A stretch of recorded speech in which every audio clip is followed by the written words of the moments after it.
आखिरकार जो हॉर्मुज़ से जब सभी अपने शिप को निकालने की कोशिश कर रहे हैं तो पाकिस्तान हॉर्मुज़ के रास्ते क्यों नहीं तेल निकाल पा रहा है, ये वीडियो में बात होगी। नमस्कार, आप देख रहे हैं न्यूज़ 18 का डिजिटल प्लेटफॉर्म। मैं हूं आपके साथ श्रुति श्रीवास्तव।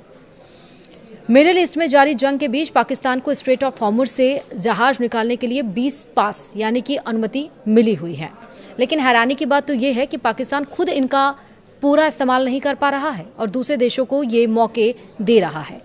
दरअसल ईरान ने मित्र देशों के जहाज़ों के लिए सुरक्षित रास्ता दिया है और इस व्यवस्था के तहत जहाज़ों को ईरानी नेवी की सुरक्षा में हॉर्मुज़ से बाहर निकाला जाता है।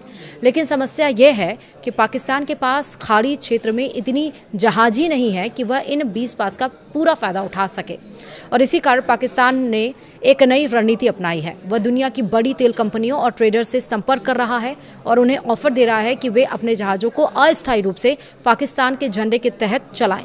ऐसा करने पर वे जहाज भी इस सुरक्षित रास्ते को इस्तेमाल कर सकते हैं। वहीं ब्लूमबर्ग की रिपोर्ट के मुताबिक 2 बड़ी तेल कंपनियों ने पाकिस्तान से ऐसा ऑफर मिलने की पुष्टि की है। पाकिस्तान खासतौर पर बड़े तेल टैंकरों की तलाश में है जो करीब 20 लाख बैरल तेल ले जा सकते हैं।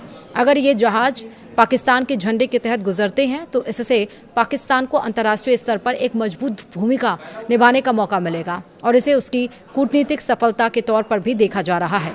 इस पूरी प्रक्रिया में ईरान की रिवोल्यूशनरी गार्ड्स की यानी कि IRGC की अहम भूमिका है। हॉर्मुज़ स्ट्रेट पर उनका कंट्रोल है और वही तय करते हैं कि कौन सा जहाज सुरक्षित रूप से गुजर सकता है। जो जहाज हॉर्मुज़ इस रास्ते से जाना चाहता है उसे पहले IRGC से जुड़ी एक मध्यस्थ कंपनी को अपनी पूरी जानकारी देनी होती है। इसमें जहाज का मालिक, झंडा, उसमें भरा माल, गंतव्य और क्रू की जानकारी शामिल होती है। इसके बाद जांच की जाती है कि जहाज का संबंध अमेरिका, इजराइल या ईरान के दुश्मन देशों से तो नहीं है।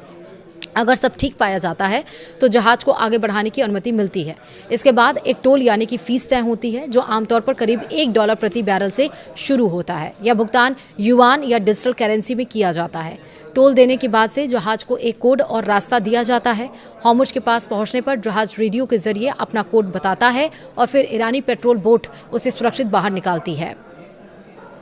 और यही कारण है कि उसके पास इतने जहाज ही नहीं है और उसके पास 20 पास है। तो अब दूसरे जो देशों से है वो संपर्क कर रहा है और हॉर्मुज़ से अपने तेल वापस नहीं निकाल पा रहा है, यानी कि चारों तरफ से घिरा पाकिस्तान पास होने के बाद भी इतना ज़्यादा मजबूर है कि क्या बताएं।